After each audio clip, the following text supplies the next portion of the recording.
Nagpaikot-ikot sa kalawakan ang isang space rocket na nilaunch sa Amerika. Sa Peru naman, 12 sugatan matapos bumigay ang tinatayuan nilang entablado sa gitna ng isang pagdiriwang. Papasada na ang UB Express overseas. Nagpe-perform sa stage ang bandang yan kasama ang ilang estudyante para sa isang school anniversary celebration sa Sanchez Carrion sa Peru. Maya-maya,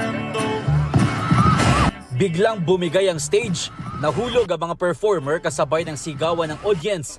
Ayon sa mga otoridad, 12 ang sugatan. Inaalam pa ang sanhi ng insidente.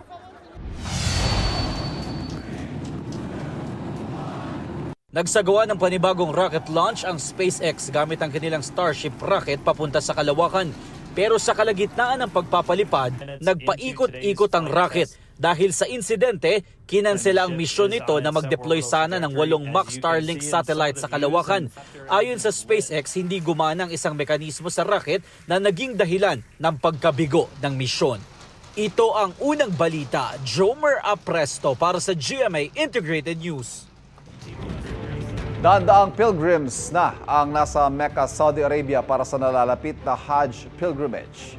Suot ang puting robes, hindi nila alintana matinding init habang umiikot sa Kaaba, ang sagradong gusali sa sentro ng Grand Mosque. Inaasahang madaragdagan pa ang bilang ng mga tao na makikisa sa pilgrimage. Ang Hajj pilgrimage ang ikalimang pillar ng relihiyong Islam at isa sa pinakamahalagang paraan ng pagkapakita ng kanilang pananampalataya.